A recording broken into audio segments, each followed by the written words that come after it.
करें। मैं हूं नरेश, आप देख रहे हैं मजदूर समाचार और हम लोग इस समय बैठे हैं एक छात्र नेता के पास, छात्रों को संगठित करने के प्रयास में लगे हुए एक शख्स के साथ। और फिलहाल जो पूरे देश में एक बड़ी हलचल, एक बड़ा आंदोलन, एक बड़ा उथल पुथल की स्थिति मची हुई है। सरकारों के हाथ पैर फूले हुए हैं। ये वही मामला कि सरकार ने एक अग्निपथ योजना के तहत एक प्रेस कॉन्फ्रेंस की और उसके अगले दिन ही बिजली की गति से, द्रुत गति से सारे देश में, कई राज्यों में, कई जिलों में, कई इलाकों में एक व्यापक आंदोलन फैला। सारे ही जगहों पर जो युवा थे, जो नौजवान थे, वो सड़कों पे आ गए, बसें जला डाली गई, रेल जला डाले गए, और दूसरी तरफ से भी आंसू गैस के गोले चले, गोलियां चली, गिरफ्तारियां हुई, इंटरनेट बंद किए गए, लोगों को जेलों में डाला गया, मुकदमे लगाए गए। लेकिन तमाम सरकारी प्रयासों के बावजूद भी ये आंदोलन रुकने का नाम नहीं ले रहा है। दिन दूनी रात चौगनी गति से ये आंदोलन देश के तमाम इलाकों में फैलता जा रहा है। और ऐसे में इस आंदोलन को सिर्फ जो सरकारी पक्ष का टीवी है, मीडिया है, सरकार पक्षधर जो बुद्धिजीवी है, उनके नजरिए से ही सिर्फ आंदोलन को देखना उचित नहीं है। उन छात्रों के नजरिए से भी इस आंदोलन को देखा जाए, समझा जाए, जाना जाए, ये फिलवक्त एक जरूरी चीज बन जाती है। तो इस कोशिश में हम लोग एक छात्रों के बीच काम करने वाले, छात्रों को संगठित करने का प्रयास करने वाले साथी दीपक के साथ बैठे हैं। ये साथी परिवर्तनकामी छात्र संगठन के कार्यकर्ता हैं और देश के अलग अलग विभिन्न इलाकों में काम करते रहे हैं और फिलवक्त ये फरीदाबाद में रहकर छात्रों के बीच कार्यरत हैं, उन्हें संगठित करने का प्रयास कर रहे हैं। तो साथी दीपक, बहुत बहुत स्वागत है आपका हमारे चैनल पर। और हम पहला सवाल आपसे यही करेंगे कि जब आप छात्रों के बीच हैं तो तमाम छात्र और स्वयं आप भी कैसे इस पूरे मामले को देखते हैं, समझते हैं, जानते हैं, क्या व्याख्या करेंगे इसकी? देखिए, सरकार जो नई योजना लेके आई है अग्निपथ के नाम से, उसके कई फायदे वो गिना रही है कि भाई ये होगा, ये होगा। तो सिंपल सा पहले तो सवाल ये है कि भाई आखिर इस योजना को लाने की जरूरत क्यों पड़ी सरकार को? सरकार इसको लाना क्यों चाह रही है? क्या पहले वाली योजना जो थी भर्ती की प्रक्रिया, क्या उसमें कोई गड़बड़ थी? तो सरकार ऐसा कुछ नहीं बता रही। उसके लिए तर्क ये दे रही है कि भाई हमारे जो संसाधन है या जो आर्थिक भार है सरकार पे, उस पे बोझ कम आएगा, इसलिए हम ये योजना लेके आ रहे हैं। सरकार तो सीधे नहीं बोल रही है, पर उसके जो भी प्रवक्ता वगैरह हैं या जो आईटी सेल है, वो इस तरीके से बताने की कोशिश कर रहा है। हम जिस तरीके से देख रहे हैं वो ये कि पिछले 8 सालों से, ऐसा नहीं कि पहले बेरोजगारों की स्थिति बहुत अच्छी थी, पर पिछले 8 सालों से इस सरकार ने कंटिन्यूसली जो नौकरियां हैं उन पे हमला किया है। सरकारी नौकरियों को खत्म किया गया है। जो भर्तियां होनी थी 3 सालों से, वो भर्तियां बंद हैं। जो नोटबंदी, लॉकडाउन लगा के सरकार ने जो 2 करोड़ रोजगार का वादा किया था, इसके बजाय वो 10 करोड़ को बेरोजगार कर चुके हैं। तो हम ये देख रहे हैं कि एक तरीके से सरकार जो बेरोजगारी बढ़ाने वाली जो कदम उठा रही है, वैसा ही एक कदम है। और दूसरा ये कि एक तरीके से जो सरकार सारे सरकारी संसाधनों को बेच रही है, वही सेना को भी वो एक तरीके से प्राइवेटाइज करने की सोच रखती है। इस तरीके से देश का युवा, और हम इसको देख रहे हैं। आपने कहा कि सरकार प्राइवेटाइजेशन करने की तैयारी कर रही है और बेरोजगारी बढ़ाने की कोशिश कर रही है, इस तरह के वाक्यों का, शब्दों का आपने इस्तेमाल किया। ये मतलब इसके पीछे सरकार को फायदा क्या हो जाएगा अगर इतनी बड़ी हलचल देश में करा रही है? क्या उसको खतरा नहीं महसूस हो रहा? और ऐसे क्या उसके हित है, क्या स्वार्थ है, ऐसा क्या उसको मिलने वाला है इन सब चीजों से जिसकी वजह से वो ऐसा कर रही है? देखिए, एक बात तो सही है कि जो आईटी सेल ये कहने की कोशिश कर रहा है, पहला फायदा सरकार का ये है कि भाई जो पेंशन देनी पड़ती थी सैनिकों को, दूसरा ये है कि आपको बहुत सारे भत्ते वगैरह देने पड़ते थे, तनख्वाहें थोड़ी ज्यादा देनी पड़ती थी, वो सारी चीजें कम हो जाएंगी। इसका मतलब ये है कि सरकार पे जो आर्थिक बोझ है वो कम हो जाएगा। ये बात तो ठीक है कि सरकार अपना इस योजना से खर्चा बचाना चाहती है। अब खर्चा क्यों बचाना चाहती है? क्या सरकार के पास पैसा नहीं है? तो सरकार के पास पैसा है। या तो सरकार सीधे ये बात नहीं कह रही है कि हमारे पास पैसा नहीं है। तो सरकार इसके बजाय, जैसे मैं आप एक एग्जांपल आपको देता हूँ, जैसे कई सारे तर्क इसमें आ रहे हैं। तो एक तर्क ये भी दिया जा रहा है कि भाई करीबन 5.5 लाख करोड़ रुपए का बजट है सेना का और रक्षा का, और उसमें लगभग 1.5 लाख रुपए, अब वो थोड़ा सा आगे पीछे हो सकता है, 1.5 लाख करोड़ रुपए जो है वो पेंशन में खर्च हो जा रहा है। तो इस तरीके से बताने की कोशिश की जा रही है कि पेंशन रोक देनी चाहिए, और ये अच्छा कदम, इस तरीके से बताने की कोशिश है। अगर आप दूसरे तरीके से देखें कि सरकार ने पिछले 7 सालों में लगभग 11 लाख करोड़ रुपए, जो बड़े-बड़े पूंजीपति हैं जिन्होंने बैंकों से कर्जा लिया और उन्होंने कर्जा नहीं चुकाया कि भाई हम नहीं चुका सकते, जबकि वो चुका सकते हैं, उन कर्जों को माफ कर दिया। यानी सरकार ने 11 लाख करोड़ रुपए इनडायरेक्टली पूंजीपति को दिया है। अगर हम इसको डिवाइड करें तो लगभग 1.5 लाख करोड़ पर ईयर ये बनता है, और ये लगभग उतना ही पैसा है जो पेंशन में खर्च होने की बात है। तो एक तरफ कुछ मुट्ठी भर 100, 200, 300 के लगभग पूंजीपति हैं जिन पे सरकार खर्चा कर रही है, और दूसरी तरफ लाखों की संख्या में वो सैनिक हैं, वो युवा हैं, जिन पे सरकार खर्च करने को मना कर रही है।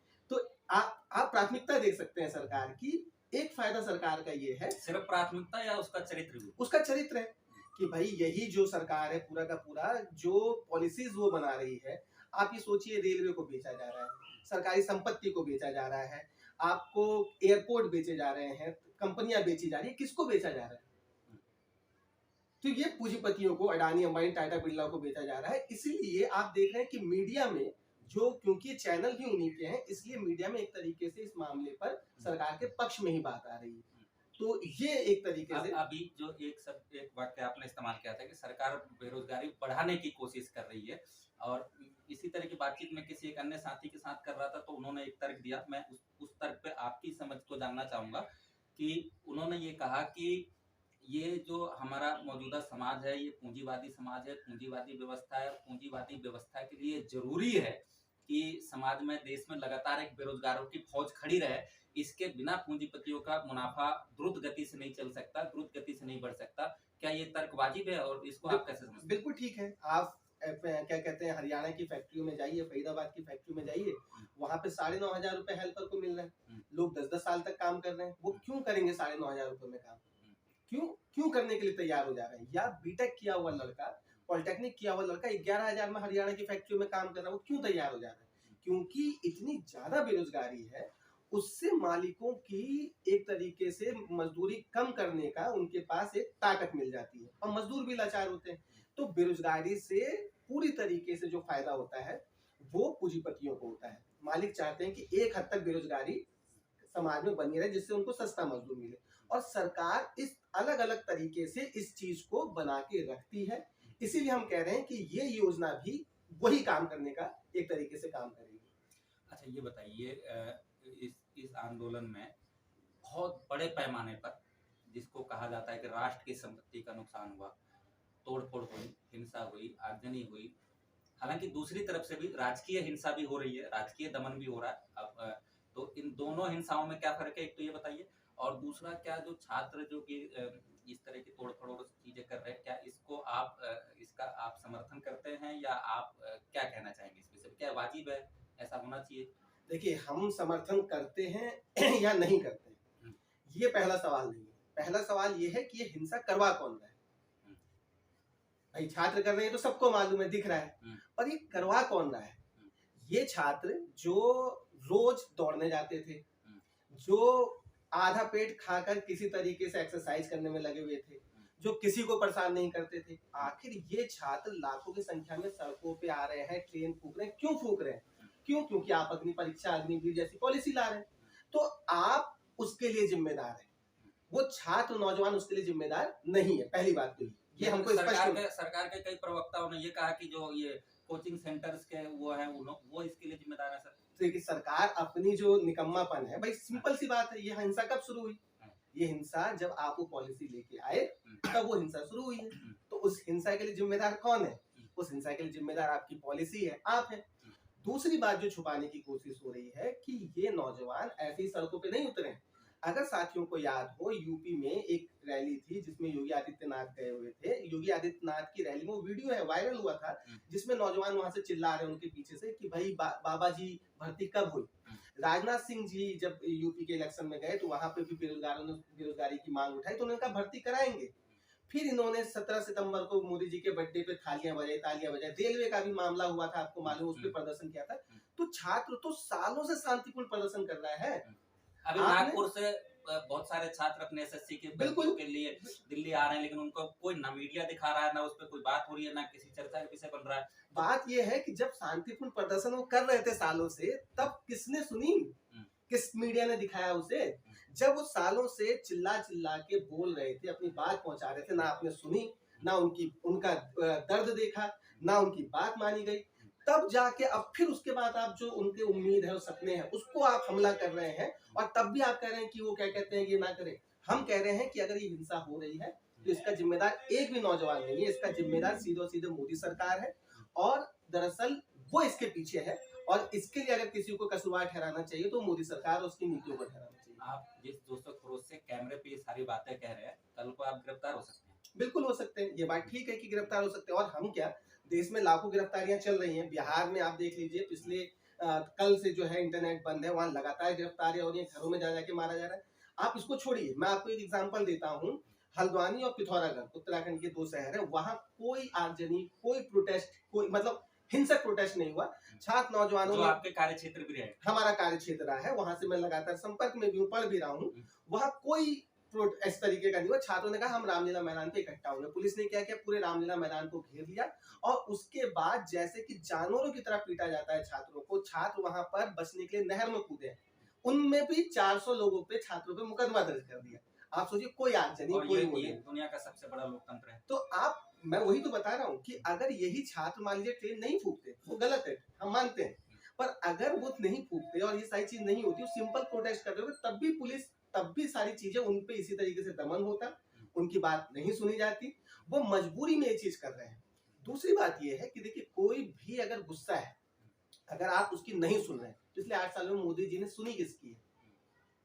कितने शांतिपूर्ण आंदोलन हो रहे, किसकी सुनी है? क्या ये नौजवान नहीं जानते? ये नौजवान जानते हैं, और जो गुस्सा उनका है वो ऑर्गेनाइज फोर्स नहीं है। भाई हजारों छात्र आ रहे हैं जो एक दूसरे को जानते भी नहीं है, कभी देखा तक नहीं है, उसमें कौन कैसा है उसको कौन रोक लेगा? अच्छा ये बताइए कि जिस तरीके का ये आंदोलन चल रहा है, देश में बेरोजगारी की बड़ी समस्या है, नौकरी की बड़ी समस्या है, तमाम अलग अलग वर्ग, अलग अलग तबके, अलग अलग समुदाय अपने अपनी चीजों को लेकर परेशान हैं, दुखी हैं, लाचार हैं, रो रहे हैं, गा रहे हैं, चिल्ला रहे हैं, कोई नहीं सुन रहा, सब कुछ है। लेकिन इन सब के बावजूद एक सवाल ये बनता है कि क्या इस तरीके के आंदोलन से, निश्चित तौर पे सरकार थोड़ा जैसे ये सब करेगी कि भाई उसने 2 साल बढ़ा दिए, 21 की जगह 23 साल कर दिया, लेकिन क्या इस तरह के आंदोलनों से कुछ हासिल किया जा सकता है? इसका कुछ भविष्य है क्या? इससे कुछ हो सकता है? इससे कुछ फायदा होगा? जहां तक मेरी समझ है, आप मेरी समझ को दुरुस्त करिएगा, कि क्या इस तरह के आंदोलनों से तो एक समय के बाद, एक सीमा के बाद, और अभी भी भयंकर दमन होगा, छात्र अपने अपने डरबों में घुस जाएंगे, आंदोलन खत्म हो जाएगा, मोदी सरकार जो चाहती है वो कर लेगी, कहानी खत्म। देखिए, बात ये है कि भाई अगर ये आंदोलन इस तरीके से नहीं होता, तो जो सरकार पीछे हटी है कुछ कुछ चीजों पे, या संशोधन उसने लागू किए हैं, वो लागू नहीं होते। पहली बात तो ये है, वो आंदोलन की वजह से हुआ है। ये बात सही है कि आज दमन हो रहा है, और ये नौजवान जो कभी आंदोलन नहीं करते थे, जब वो कभी रोड पे भी नहीं उतरे, पहली बार उतर रहे हैं, शायद वो डरे, मुकदमे दर्ज हो, पुलिस उनको इस तरीके से आंदोलन खत्म करने की कोशिश कर रही है। पर क्या इस आंदोलन का कोई फायदा है कि नहीं? तो हमारा स्पष्ट मानना है, इस आंदोलन का फायदा है। ये उन नौजवानों के लिए फायदा है जो मोदी जी को माई बाप समझ रहे थे, या एक तरीके से भगवान समझ रहे थे, उनकी नजरें खुलेंगी? नहीं खुलेंगी।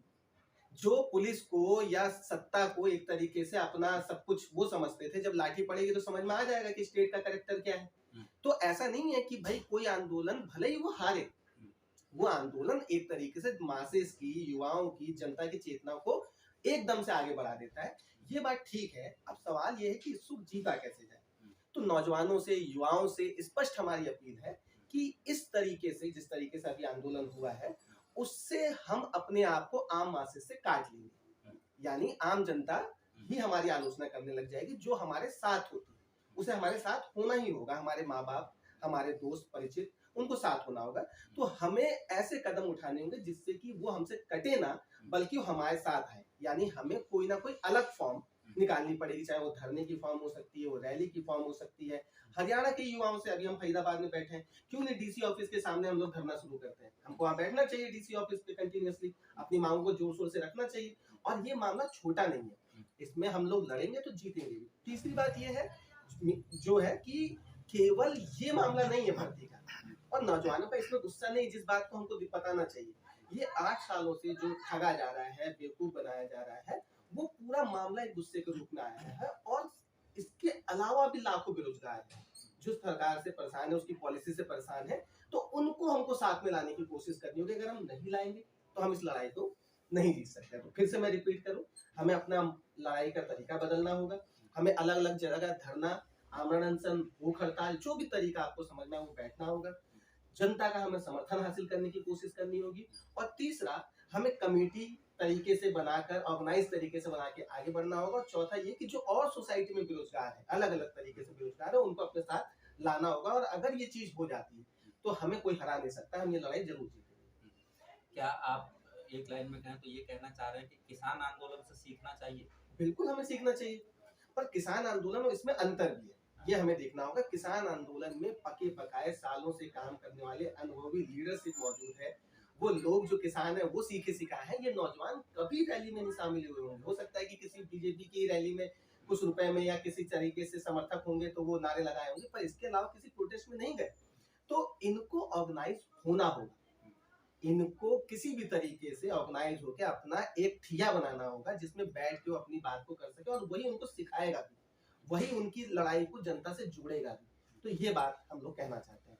अच्छा, एक चीज बताइए, इस जब से मोदी सरकार आई है, ये एक बड़ा यक्ष प्रश्न की तरह ये सवाल है। मैंने कई लोगों से इससे बातचीत की लेकिन वाजिब जवाब नहीं मिल पाया कि पिछले 8 सालों से मोदी की सरकार है केंद्र में, और अलग अलग राज्यों में, अलग अलग निकायों में, छोटे बड़े जगहों पे, अगर कहें कि हर जगह ही लगभग भारी बहुमत से जीत रहे हैं, उनकी सरकारें बन रही हैं राज्य में, पंचायतों में, यहाँ वहाँ तमाम, मतलब जो भी छोटे बड़े निकाय हो सकते हैं, हर जगह उनका बोलबाला है, बीजेपी जीतती है। और हम देखते हैं कि जब से मोदी सरकार आई तो वो जो भी योजना लाती है, चाहे वो जीएसटी ले आए तो, चाहे वो नोटबंदी ले आए तो, चाहे वो किसान बिल ले आए तो, चाहे वो सीएनआरसी ले आए तब, चाहे वो मजदूरों के खिलाफ जो उनके कानूनों में संशोधन करके नए लेबर कोड ले आए, तो सब पे उसका भयानक और भारी पैमाने पे, बहुत बड़े स्तर पे उसके खिलाफ लोग खड़े भी हो जाते हैं। बड़े बड़े आंदोलन, ऐसे आंदोलन पिछले दिनों में जो देखे जा रहे हैं, वो अभी हाल के दिनों में जो देखे जा रहे हैं, मतलब मोदी सरकार के जमाने में जो देखे जा रहे हैं, ऐसे आंदोलन पहले इस मतलब आंदोलन होते थे लेकिन इस हिसाब किताब के नहीं होते थे। तो मतलब ये एक अजीब सी स्थिति है। इसको आप थोड़ा सा समझाइए हमें कि एक तरफ तो भारी बहुमत से मोदी सरकार जीतती भी जाती है, मतलब जीत इसीलिए भी कि लोग उसको वोट दे रहे हैं, या लोग उसके समर्थन में, लोग उसको पसंद कर रहे हैं, लोग उसको सरकारों में ला रहे हैं, और दूसरी तरफ व्यापक जनता उसके विरोध में भी खड़ी हो जाती है। जब तक ये किस तरह का मामला है, किस तरह की स्थिति, कैसे समझा जाए इसको? देखिए, पहली बात तो ये है कि आंदोलन और चुनाव दो अलग अलग तरीका है। चुनाव बिल्कुल ही टैक्टिकल, बिल्कुल उसमें जाति और तमाम सारे फैक्टर, उसमें विकल्प है कि नहीं, ये सारा मैटर करता है। एक बात तो ये है। दूसरा ये है कि देखिए, विकल्प जनता के पास है नहीं, ये बात तो ठीक है। सीएनआरसी जैसा ऐतिहासिक आंदोलन हुआ, उसने कोई विकल्प खड़ा नहीं किया। किसान आंदोलन था, उसने एक तरीके से, आप देखिए पंजाब में पूरी की पूरी सरकार बदल दी और पूरा आम आदमी पार्टी को बिल्कुल ट्रिमेंडस, क्या कहते हैं, सपोर्ट आम आदमी पार्टी को मिला। तो वो आंदोलन था क्योंकि ऑर्गेनाइज फोर्स थी। तो अभी युवाओं का आंदोलन हो रहा है। एक बात यह है कि जनता के पास पार्टी के तौर पर कोई विकल्प नहीं है। ठीक है, वो भाजपा को वोट ना दे तो किसको दे? क्या वो कांग्रेस को वोट दे? वो भी उसी तरीके से भ्रष्ट और वो है। क्या वो सपा को, बसपा को, आरएलडी को या किसी और पार्टी को दे? तो जहां पे जनता को विकल्प नजर आ रहा है, कोई नया, थोड़ा सा भी ईमानदार या कम बुरा नजर आ रहा है, जनता वोटिंग में उसकी तरफ जा रही है। आप कह रहे हैं कि आम आदमी पार्टी अच्छी है, ईमानदार है? नहीं, मैंने ये नहीं कहा। मैंने कहा कि जो कम बुरी, पंजाब में तो वही जीती, कम बुरी दिखाई दे रही है जनता। मैं जनता के हिसाब से बात कर रहा हूं। जो जनता को कम बुरी दिखाई दे रही है, उसके हिसाब से जनता उसको वोट दे रही है। उसके सामने एक विकल्प है। और राज्यों में जहां पे विकल्प नहीं है, वहां पर एक तरीके से जनता बीजेपी के साथ जा रही है। उसके पीछे, अच्छा, यूपी का इलेक्शन ले लीजिए, भारी बहुमत से योगी सरकार बनी, उसके बावजूद इस चुनाव में उनकी हालत, जो सपा है उसने पतली की। और इसको कोई नकार नहीं सकता है कि भाई जितना पैसा खर्चा किया, जितने लीडरशिप, जितना मीडिया उनके पक्ष में थी, उसके बावजूद 150 के लगभग सीटें आपकी अखिलेश यादव की आई हैं, जबकि उनका तरफ से मीडिया को इतना सपोर्ट नहीं मिल रहा था। ये दिखाता है कि जनता में एक तरीके से गुस्सा है। ठीक है, तो ऐसा नहीं होता है कि आंदोलन भी हो, सब कुछ हो और जनता वोट भी दे हर बार, ऐसा नहीं होता। तो अलग अलग सेक्शन, पहले मुस्लिम लड़े, उनके समझ में आई कुछ बातें, फिर किसान लड़े, उनके समझ में कुछ बातें आई, फिर युवा लड़े, फिर उनके समझ में आई। जब तक ये कंपाइल चेतना नहीं बनती है, साझा चेतना नहीं बनती है, तब तक फिर ये चुनाव में हमको देखने को इतना मिलेगी नहीं। अच्छा, एक चीज और बताइए, पिछले दिनों में इस जो ये अग्निपथ और अग्निवीर जैसी फिल्मी शब्दावलियां हमारे जहन में नहीं थी, जिन पर हम चर्चा नहीं कर रहे थे, उससे पहले एक बड़ी चीज चर्चा में थी, बुलडोजर। ठीक। और वो बुलडोजर इसलिए चर्चा में थी कि जो भी समाज में आवाज उठाने वाले, ये तो आप कह रहे हैं, लेकिन सरकार कहती है जो अराजक तत्व है, जो समाज विरोधी लोग हैं, ऐसे लोगों का मुकदमे और सारी चीजें तो अपनी जगह है, लेकिन वो जैसे ही कोई बात होती थी तो उनके घर पे बुलडोजर जरूर चले जाता था, बेहद चर्चित बात थी। लेकिन अब जब अग्निवीर और अग्निपथ और तमाम इस पे जो लोग विरोध कर रहे हैं या जो समाज विरोधी काम भी कर रहे हैं, सरकार की नजरिए से रेल तोड़ना समाज विरोधी काम है, बस में आग लगाना समाज विरोधी काम है, थाना पे पथराव समाज विरोधी काम है, पुलिस पे पथराव समाज विरोधी काम है, डीसी कार्यालय में आग लगा देना समाज विरोधी काम है। लेकिन इन सब पे बुलडोजर की कोई चर्चा नहीं हो रही है, कोई बात नहीं हो रही है, बल्कि जो मुकदमे भी लगाए जा रहे हैं वो बिल्कुल ऐसे जैसे प्यार दुलार वाले मुकदमे, सिर्फ दिखावे के लिए 160, 151 इस तरह के शांति भंग के इस तरह के मुकदमे लगाए जा रहे हैं। इसको क्या समझते हैं आप? तो क्या आप भी चाहते हैं कि इन पे भी तगड़े वाले मुकदमे लगाए जाए, इनके बुलडोजर से तोड़े जाए? देखिए, जब हम इस तरीके से कंट्रास्ट में खड़ा करेंगे, ये बात ठीक है। मेरा मकसद, सवाल का मकसद ये है कि सरकार इन दोनों उसमें फर्क क्यों करे? हाँ, ये सवाल सही है। हाँ। तो सवाल ये है कि देखिए, पहली बात तो ये है कि जब बुलडोजर मुस्लिमों पे, बेसिकली मुस्लिमों पे चलाया जा रहा है, उनके घरों पे चलाया जा रहा है, नहीं तो उस पे भी चलाया गया था, कौन एक बड़ा बदमाश था, दुबे जो दुबे, हाँ। तो उसके अलावा आपको जितने भी घर टूटे हैं वो बेसिकली मुस्लिमों के तोड़े गए हैं, मुस्लिम एक्टिविस्टों के या मुस्लिम आबादी के तोड़े गए हैं। इस हमले से सरकार ये साबित करने की कोशिश करती है कि हिंदू जो आबादी है, जो बर्बाद हो रही है, तबाह हो रही है, उसके दिमाग में डालने की कोशिश करती है कि देखिए, हम तो तबाह बर्बाद भले ही हो रहे हैं, पर जो सरकार है वो मुस्लिमों को टाइट करके रख रही है। यानी जो उनको एक तरीके से फाल्स, उनके दिमाग में जो एक झूठा सकून है कि भाई ठीक है, हमारा युवा बेरोजगार है, सब कुछ है, पर जो मुस्लिम है उनको टाइट करके रखा जा रहा है। तो सरकार इसीलिए बिल्कुल चुन चुन के मुस्लिमों पे हमला वो कर रही है। अब जहां तक आज के आंदोलन की बात है, ऐसा नहीं कि इसका दमन नहीं किया जा रहा है, और ये दमन होगा, और जगह जगह उनके मुकदमे दर्ज हो रहे हैं। हाँ, ये बात सही है कि उस तरीके से वो नहीं करेंगे जैसे मुस्लिमों पे किया जा रहा है। इसलिए नहीं करेंगे क्योंकि भाई यही इनके वोटर हैं, और दूसरा ये भी है कि इन्हीं के माँ बाप, इन्हीं के पड़ोसी, इन्हीं के रिश्तेदार आपको वोट देते हैं, तो इसलिए आप कम से कम ये काम इनके साथ नहीं करेंगे। तो वो गैर कानूनी चीज है, हमें उसका विरोध करना चाहिए। पर कई बार हम कंट्रास्ट खड़ा करने में ये तक कहने लग जा रहे हैं कि भाई इन पे क्यों नहीं चलाया जा रहा है, जैसे कि हम इसका समर्थन कर रहे हैं। हमें उसका विरोध करना चाहिए कि वो गलत चीज हो रही है, गैर कानूनी चीज कर रहे हैं, और केवल अपने वोटर के चलते वो सरकार इसका इन पे वो चीज नहीं करेगी। पर इसका ये मतलब नहीं कि इनका दमन नहीं हो रहा है। अच्छा, एक चीज और बताइए, हमने या मैंने बचपन से जब से होश संभाला तब से ये देखते आए कि होता ये था कि पहले किसी खास संगठन के, किसी खास पार्टी के लोग किसी मुद्दे को उठाते थे, वो आह्वान करते थे, अपील करते थे, जनता के बीच जाते थे, उसे उत्तेजित करते थे, उसे आंदोलित करते थे, और वो फिर कभी कभार कुछ चीजें फेल भी हो जाती और कुछ चीजें आंदोलन के तौर पर बढ़ भी जाती थी। लेकिन फिलहाल में हम ये देख रहे हैं कि मतलब नेता या कोई पार्टी या कोई संगठन आह्वान करता होगा अपनी जगह, लेकिन ना उसके आह्वान को कोई सुनने को राजी है, ना वो आह्वान भी उस तरीके से करते हैं, ना उतना वो उस भूमिका में भी नहीं आ पाते हैं। और दूसरी अब हो ये रहा है कि जनता कोई आंदोलन शुरू कर देती है, जनता कोई बात शुरू कर देती है, और फिर वो नेता उसके पीछे पीछे उसका समर्थन करने और उसको अपना वो करने आते हैं, लेकिन फिर भी उनको कोई नहीं पूछता उस स्तर पे। तो ये कैसी प्रवृत्ति समाज में है? ये सकारात्मक चीज है, नकारात्मक चीज है, आप कैसे देखते हैं? देखिए, पूरा एंटी पार्टी, एंटी संगठन जो माहौल है पूरे दुनिया में है, मौजूद है कि भाई हम किसी संगठन, जैसे अगर डीयू में आप जाएंगे तो हम किसी छात्र संगठन से नहीं जुड़ेंगे, भले वो किसी प्रोटेस्ट में आ जाएगा पर वो छात्र संगठन से नहीं जुड़ेगा। तो ये माहौल, एक अविश्वास का माहौल पार्टियों के, संगठनों पे मौजूद है जनता में, और ये केवल भारत में नहीं, देश दुनिया में बनाया गया, सत्ता इसको बनाने का काम करती है कि भाई। और दूसरा ये है कि खुद इन संगठनों, इन पार्टियों का भी जो काम रहा है उसने भी जनता में अविश्वास पैदा किया है। ये पॉजिटिव चीज नहीं है। क्यों? क्योंकि भाई अनऑर्गेनाइज जनता बहुत लंबा नहीं लड़ सकती। अब जैसे इन पे मुकदमे ठोके जा रहे हैं छात्रों का, अगर मान लीजिए संगठन होता तो वो वेल ऑर्गेनाइज तरीके से उन मुकदमों को भी लड़ सकता था और उसका जवाब भी बहुत बेहतर तरीके से दे सकता था। अब ये सभी छात्र बिखरे बिखरे हैं, हो सकता है कि उनका परिवार लड़े, हो सकता है जितनी गरीबी है वो ना भी लड़ पाए। तो ऑर्गेनाइज होना, संगठित होना वो ज्यादा बेहतर स्थिति है, और सत्ता को या सरकार को ये फायदा पहुंचाती है कि जब आप अनऑर्गेनाइज होते हैं, उनका दमन करना इजी हो जाता है, उनको नासमझ बनाना, आतंकवादी बनाना ज्यादा इजी हो जाता है। जब ऑर्गेनाइज होते हैं तब आप सही तरीके से लड़ सकते हैं। किसानों का दमन इस तौर पर नहीं हुआ था क्योंकि ऑर्गेनाइज ऑर्गेनाइज थे बिल्कुल, और उन्होंने जवाब दिया भाई, हर एक चीज का उन्होंने जवाब दिया, हर एक तर्क का उन्होंने जवाब दिया। अब मान लीजिए कि भाई ये युवा है, जैसे हरियाणा में ही है, फरीदाबाद में इंटरनेट बंद था कल तक। अब ये बात अपनी कैसे पहुंचाएंगे? जो सरकार तो अपने तर्क दे रही है, सरकार लगातार मीडिया से और तमाम चैनल उसकी उसकी बात कह रहे हैं, पर ये युवाओं की बात कैसे पहुंचेगी? अगर ये ऑर्गेनाइज होंगे, एक कमेटी बनाएंगे, इनका कोई प्रवक्ता होगा या 2-3 लोग होंगे, 10 लोग होंगे जो अपनी बात रख सके अलग अलग जगह पे, फोरम पे, तभी वो युवाओं की बात पहुंच सकेगी। यानी ऑर्गेनाइज होना इस समय सबसे जरूरी चीज है इन युवाओं के लिए, नहीं तो आंदोलन बहुत लंबा नहीं चल पाएगा।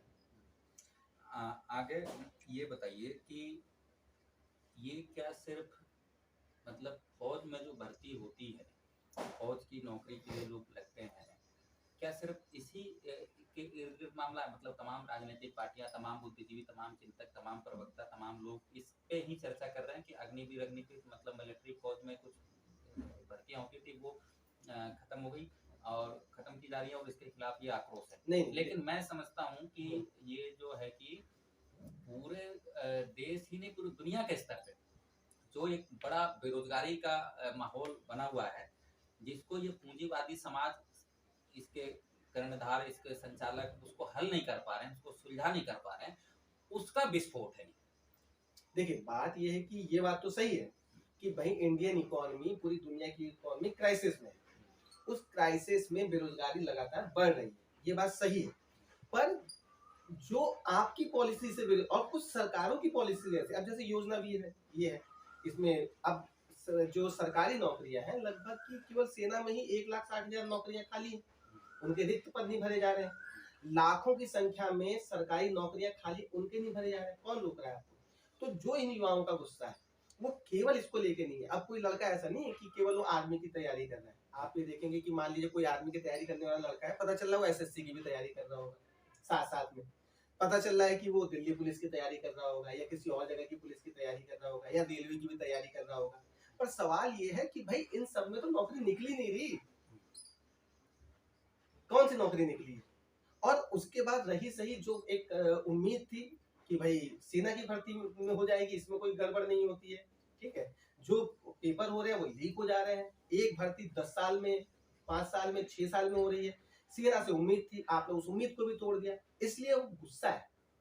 वो पूरी उम्मीद टूटने के बाद जो युवा है वो सड़क पे उतरा है, वो ऐसे नहीं उतरा है कि आपने हर जगह से उसका रास्ता बंद कर दिया। ठीक है। अच्छा ये बताइए कि जब से ये योजना आई है, तमाम पूंजीपति, महिंद्रा जी हैं, तमाम ऐसे उसका समर्थन कर रहे हैं, गदगद है, हाँ, है ना, खुश हैं, अखबारों में विज्ञापन दे रहे हैं, तमाम वो कर रहे हैं, पूंजीपतियों के संगठन जो है फिक्की जैसे, वो तमाम प्रयास कर रहे हैं और बड़ी मतलब सरकार की वाहवाही कर रहे हैं, योजना की वाहवाही कर रहे हैं, इसको कैसे समझा जाए? देखिए सिंपल सी बात है, अंबानी जी की अपनी जो है सिक्योरिटी एजेंसी है, ठीक है, मान लेते हैं, अभी हम एग्जैक्टली क्या हो है ये तो नहीं मालूम, पर हम एक हाइपोथेटिकल एक सिचुएशन देखते हैं कि भाई इन सिक्योरिटी जो कंपनी है उनकी, अंबानी की अपनी, वो एक तरीके से पूरी दुनिया में सुरक्षा का और गार्ड वगैरह उपलब्ध कराने का काम करती है। उनको सिखाने में, ट्रेनिंग देने में भी टाइम लगता है, उतने प्रशिक्षित भी नहीं होते। अब मान लीजिए एक अग्निवीर 4 साल बाद रिटायर होता है, वो तो प्रशिक्षित है कम से कम इस मामले में, सुरक्षा के मामले में, और वो अंबानी जी उसको रख लेते हैं, तो अंबानी जी को ट्रेनिंग देने की जरूरत नहीं। दूसरा, ठेके पे ही रखेंगे, क्लियर है। तीसरा ये है कि भाई वो पहले से ही सेना ने उसको डिसिप्लिन बना रखा है कि कोई सवाल नहीं करना है, वो भी अंबानी जी से कोई सवाल नहीं करेगा। तो ऐसा आदमी वो सैलरी बढ़ाने के लिए नहीं कहेगा, वो पीएफ वगैरह के लिए नहीं कहेगा, चाहे आप उसको अंबानी जी अपनी सिक्योरिटी एजेंसी में लगाएं, चाहे वो किसी फैक्ट्री में क्या कहते हैं गार्ड लगे, या किसी फैक्ट्री में मजदूर लगे। तो पूंजीपतियों के लिए तो एक तरीके से बिल्कुल डिसिप्लिन और कुछ चीजों को सीखा हुआ सस्ता ठेके का मजदूर बना बनाया मिल रहा है, तो भाई पूंजीपति क्यों नहीं खुश होंगे? और जो ये बेवकूफ बनाने की कोशिश हो रही है कि भाई आप आइए रिटायर होके तो हम पुलिस में लगवा देंगे, एमपी में आपको वरीयता देंगे, यूपी में वरीयता देंगे, अरे आप वहां के नौजवानों को तो दे नहीं पा रहे, कौन सी भर्ती आपने निकाली है? यहाँ तो भर्तियां ऐसी भरमार होती है, आप कहते हैं कि भाई आइए मिल जाएगी, ये नौजवान नहीं समझ रहा है क्या? उसको ही मालूम बेवकूफ बना रहे, योगी हो चाहे आपका ये शिवराज हो, ये बेवकूफ बना रहे। तो ये एक तरीके से पूंजीपतियों को भी फायदे में रखकर उनके लिए एक सस्ता मजदूर तैयार करने को लेकर अग्निवीर योजना लाई गई है। और इसीलिए भाई कोई तारीफ करेगा, उसको फायदा हो रहा है, तभी तो यही फायदा हो रहा है, सिंपल सी बात है। अच्छा, आज देश के मशहूर धरना स्थल, प्रदर्शन स्थल, जंतर मंतर पर कांग्रेस पार्टी और उनके प्रमुख नेता राहुल गांधी जी भी अग्निवीर के विरोध में, युवाओं के समर्थन में आज धरने पर बैठे हैं और मतलब छात्रों को उत्साहित कर रहे हैं और योजना का विरोध कर रहे हैं। लेकिन जिन जिन राज्यों में कांग्रेस की सरकार है वहाँ भी हालत ऐसी ही है, तो क्या उनकी कोई नैतिकता बनती है इस तरह का कुछ करने की? देखिए, नैतिकता तो नहीं बनती है, ये बात तो क्लियर है, इसीलिए युवा इनके साथ नहीं जा रहे हैं। आप जैसे एक सवाल पूछ रहे हैं ना, क्यों नहीं वोट देते हैं, कि भाई इनके राज्यों में भी यही हो रहा है, ठीक है, वहां पे भी कोई भर्ती नहीं निकल रही है, तो युवा इस चीज को देख रहे हैं, ठीक है, इसीलिए उनके साथ वो जाते भी नहीं है। और ये नैतिकता इनकी कम से कम नहीं बनती कि कांग्रेस के भरोसे इस लड़ाई को लड़ा जा सकता है। इसीलिए युवाओं को अपना संगठन बनाना, किसी भी तरीके का, आप बेरोजगार संगठन ही नाम रख दीजिए, आप क्या कहते हैं सेना भर्ती के लिए लड़ने वाले संगठन ही वो रख दीजिए, और अपनी कमेटी बनाकर एक बैठ कर आप किसी जगह पे, हर शहर में जो डीसी ऑफिस है, डीएम ऑफिस है, वहां पे शांतिपूर्ण धरना दीजिए, आम जनता आपसे जुड़ेगी।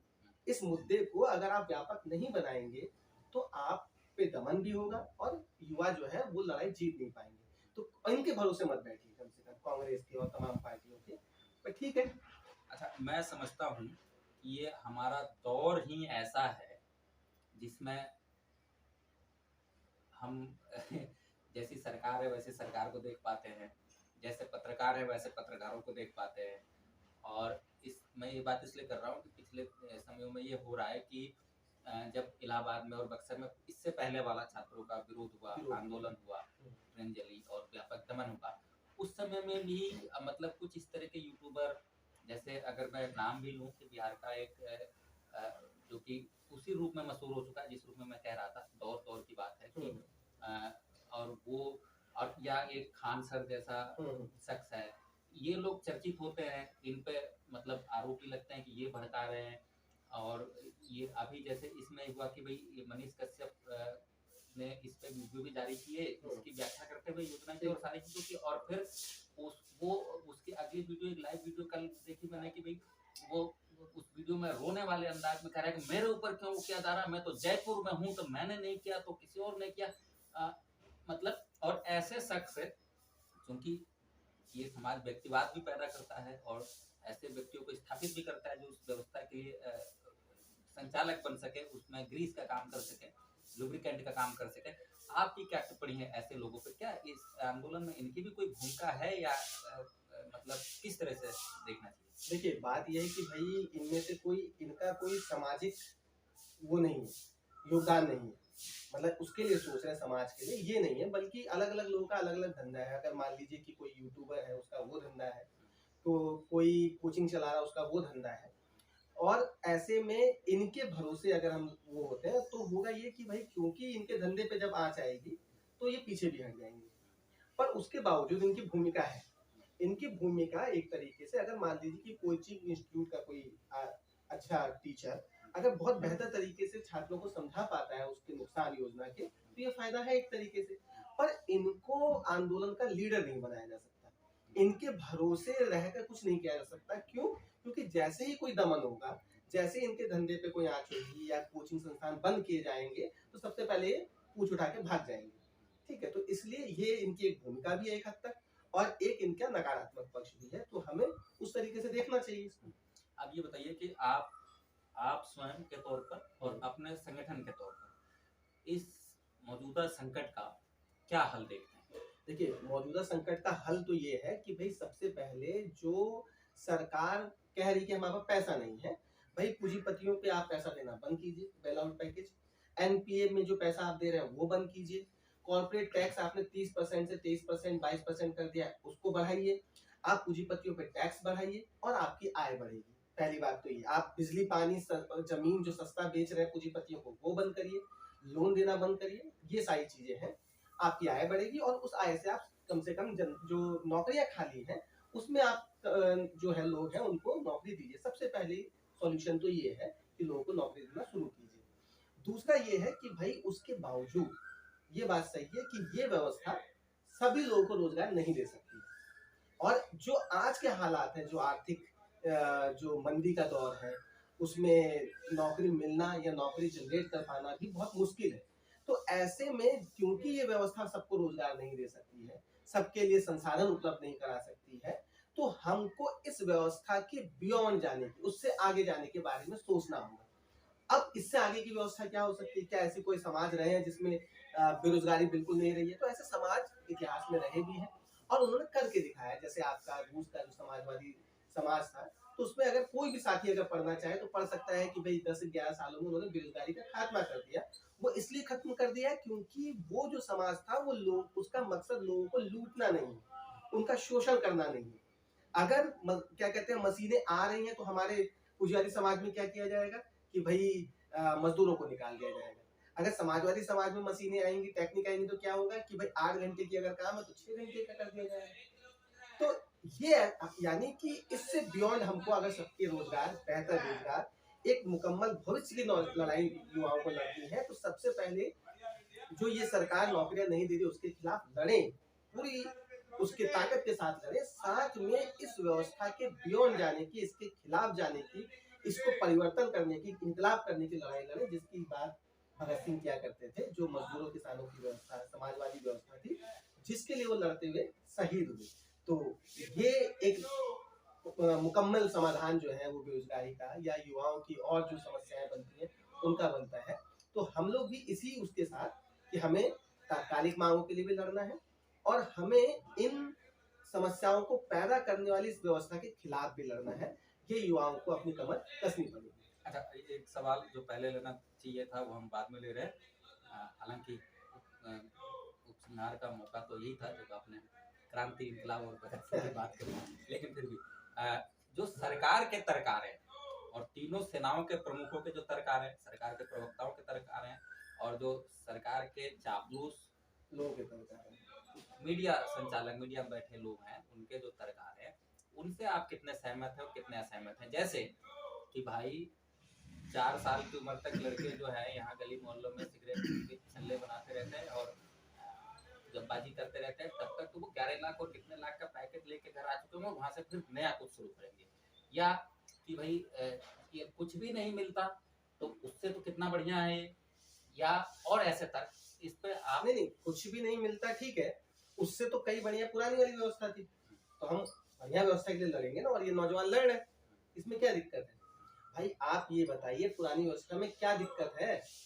आप ये कह रहे हैं कि भाई अब हमारी जो सेना है वो युवा रहेगी, इसका मतलब हमारी पुरानी सेना बूढ़ी थी, और ये केवल सेना पे क्यों लागू किया जा रहा है? अफसर भी तो बूढ़े होंगे, अफसरों को 4 साल की नौकरी क्यों नहीं दी जा रही?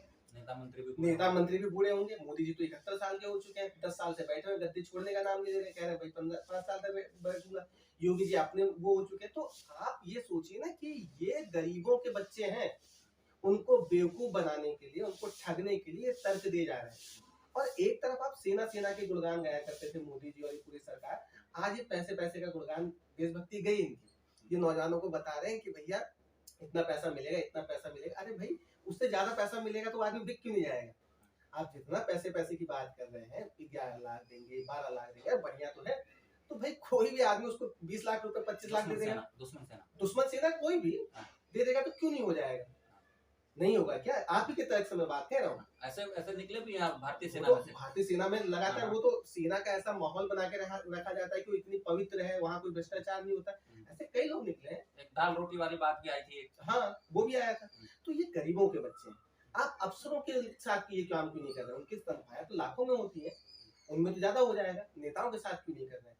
ये तो गरीबों के बच्चे हैं। और दूसरी बात ये है कि भाई 17 साल का लड़का है, 12th पास करता है 17 साल में, 12th में होता है वो, अभी उसने दुनिया नहीं देखी, उसने कुछ नहीं देखा। आप कह रहे हो भर्ती हो जाए, चलिए ठीक है, मान लिया वो भर्ती हो गया 17 साल की उम्र में, 21 साल में वो रिटायर हो गया, उसने अभी दुनिया नहीं देखी, उसकी पढ़ाई छूटी पूरी की पूरी। कह रहे हैं कि हम कोई कोर्स चलाएंगे। अरे भाई सेना में नौकरी करेगा या कोर्स की पढ़ाई करेगा? जो भी पढ़ाई होगी वो एक तरीके से फर्जी होगी, केवल डिग्री वाली होगी।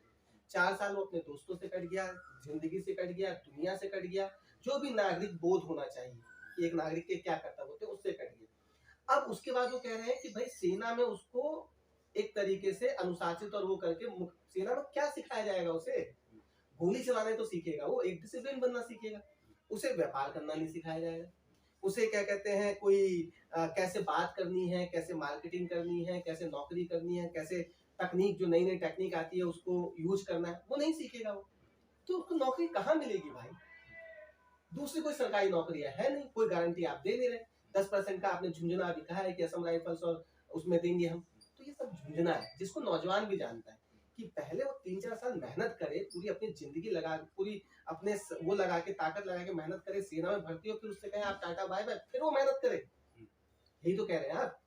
तो जब लेकिन सारी दुनिया के देशों में ऐसी ही सेना की व्यवस्था है, तो यहाँ के लोग, अरे भाई सारी दुनिया की उसमें अगर व्यवस्था है तो हमारी सेना कैसे अलग होगी? अगर सारी सेनाएं एक ही जैसी होंगी तो हम अलग नहीं हो सकते हैं क्या? हमें तो जीतना है ना। अगर आपके शब्दों में, सरकार के शब्दों में कहें, हमें तो जीतना है, तो जीतता कौन है? वही ना जीतता है जो अलग होता है। अगर हम भी उनकी तरह हो जाएंगे तो हम जीतेंगे कैसे? ठीक है ना। दूसरा ये बताइए कि उस नौजवान को मालूम है कि भाई मेरी 4 साल की नौकरी है, ठीक है, वो नौजवान किस क्या सेना सैनिक बनेगा? वो तो इसी चक्कर में परेशान रहेगा कि कैसे अपने साथ वाले से आगे निकलूं। जैसे हमारे कॉलेजों में होता है, कंपटीशन होता है ना कि भाई मैं फर्स्ट आऊंगा या मैं फर्स्ट आऊंगा। यहाँ आपके 25% जो निकलेंगे, क्या भाई ये आपस में आप उनके बीच में दीवार खड़ी नहीं कर रहे हैं? ठीक है। अच्छा एक चीज और बताइए कि इस पूरे मामले में शादी ब्याह की चर्चा बड़े जोरों पे आ रही है ना, और खास तौर पर, और ये बड़े चिंतक, बड़े बुद्धिजीवी जो है उनके मुंह से ऐसे बातें सुनाई दे रही है। इस तरीके तो क्या ये बातें मतलब इस मामले को हल्का बना रही हैं? क्या ये बेसिकली हल्का बनाती है, ऐसे कोई तर्क हमको मतलब बड़े बुद्धिजीवी कन्हैया कुमार जो युवाओं के रोल मॉडल थे और बड़े चर्चित, हालांकि उन्होंने पाला बदल के अपने बड़ी वो करा ली फजीयत, लेकिन मतलब ये तो इतने बड़े मामले में शादी ब्याह से ये दरअसल गलत वो है, तर्क भी गलत है। और जो नौजवान अगर कर रहे हैं बिना समझ के कर रहे हैं तो ठीक है, कोई वो करते रहे। उनसे भी हमारा कहना है कि मामला बड़ा है, गंभीरता आप सोचिए कि पूरा देश आपको देख रहा है, हर समय आपकी बात हो, पूरी दुनिया में आपकी बात हो रही है, उसमें इस तरीके की बातें वो आपके आंदोलन को कमजोर बनाएंगी और उसकी जो गंभीरता है उसको कम करेंगे। ठीक है, तो इस तरीके के तर्क, इस तरीके के चुटकुले ना तो हमको देने चाहिए, कोई युवा दे रहा है तो उससे ही मना करना चाहिए। तो आप सुन रहे थे दीपक को, परिवर्तनकामी छात्र संगठन के प्रमुख कार्यकर्ता, जिन्होंने सारी बातचीत में ये हमें बताया, समझाया कि आंदोलन स्वतः स्फूर्त गति से शुरू हो गया, उसका स्वागत है, मतलब विरोध भी नहीं कर रहे हैं। ये ना होता तो क्या होता, कुछ कहीं ना कहीं से तो चीजें शुरू होंगी, शुरू हो गया, वाजिब है, ठीक है। और जो भी आगजनी हिंसा चीजें, इस तरह की अप्रिय चीजें देखने को मिली, इसके जिम्मेदार नौजवान नहीं है, बल्कि उनको ये सब करने पे मजबूर किया है वर्तमान सरकार ने, मोदी सरकार ने। आगे का रास्ता क्या है? आगे का रास्ता ये कि बिना वाजिब तैयारी के, बिना कमेटियों के निर्माण के, बिना वाजिब सांगठनिक व्यवस्था के, बिना वाजिब चेतना के, बिना वाजिब मतलब बौद्धिक पूरे मामले की समझदारी के, इस आंदोलन को आगे नहीं बढ़ाया जा सकता है। आंदोलन दमन का शिकार हो जाएगा, टाइफिस हो जाएगा। इसके अलावा मामले में बहुतेरे लोग इसको हल्का बनाने की कोशिश कर रहे हैं, बहुतेरे लोग इसको डाइल्यूट करने की कोशिश कर रहे हैं। इन सबको बहुत बारीकी से हमें समझना होगा। इतने व्यापक मामले में, इतने बड़े मामले में लाखों लाख युवा जिस मामले को लेकर जेल जाने से नहीं डर रहे, लाठी खाने से नहीं डर रहे, मुकदमों से नहीं डर रहे, आंसू गैस से नहीं डर रहे, गोलियों से नहीं डर रहे, उनके इतने बड़े मामले को शादी ब्याह से जोड़कर उसको हल्का बनाने की कोशिश जो लोग कर रहे हैं, इनको पहचानना होगा, मामले को व्यापकता को समझना होगा। सिर्फ बात सिर्फ इस स्तर पे नहीं कि भाई अग्निवीर और अग्निपथ योजना नहीं, बल्कि इससे आगे बढ़ के, इससे ज्यादा बड़े परिधि में चीजों को देखते हुए, समझते हुए कि पूरी मामले की जड़ में जो बेरोजगारी है, और बेरोजगारी जो पूंजीवादी व्यवस्था के लिए फायदे की चीज है, वो स्वयं कभी इसको खत्म करना नहीं चाहेगी। तो एक नई व्यवस्था जो इसको खत्म करना चाहती है, कैसे खत्म किया जा सकता है? साथी दीपक ने उदाहरण दिया कि रूस में कैसे हुआ कि अगर नई टेक्नोलॉजी आती है तो काम के घंटों को कम करके उसी सबको रोजगार दिया जा सकता है। और तमाम जो इस आंदोलन में युवा लगे हैं, उनको ये भी इन्होंने समझाया कि इस अगर एक वाजिब, एक जो नई प्रवृत्ति चली है कि हम किसी पार्टी के टच में नहीं रहेंगे, हम किसी संगठन के सदस्य नहीं बनेंगे, बल्कि हम बेशक शामिल हो जाएंगे आंदोलन में। इस तरह की प्रवृत्तियों का विरोध करते हुए साथी ने बताया कि बिना वाजिब संगठन के, बिना कि अब जैसे जो मुकदमे लगे हैं उनसे कैसे निपटेंगे लोग, और निश्चित तौर पे व्यक्तिगत तौर पे कुछ लोगों के समूह के तौर पे इस आंदोलन को, इस मामले की व्यापकता को नहीं समझा जा सकता है, और तमाम इस मामले को और द्रुत गति देने के लिए, इस मामले को और वाजिब मुकाम तक पहुंचाने के लिए, और इस मामले में क्या वाजिब सलाहें, राय, विचार हो सकते हैं, ऐसे तमाम लोगों से हम बातचीत करके उनकी राय, विचार, सलाह आप तक पहुंचाते रहेंगे। आप देख रहे थे मजदूर समाचार, मैं हूं नरेश। आपने हमें देखा, समझा, जाना, समय दिया, इसके लिए बहुत बहुत धन्यवाद।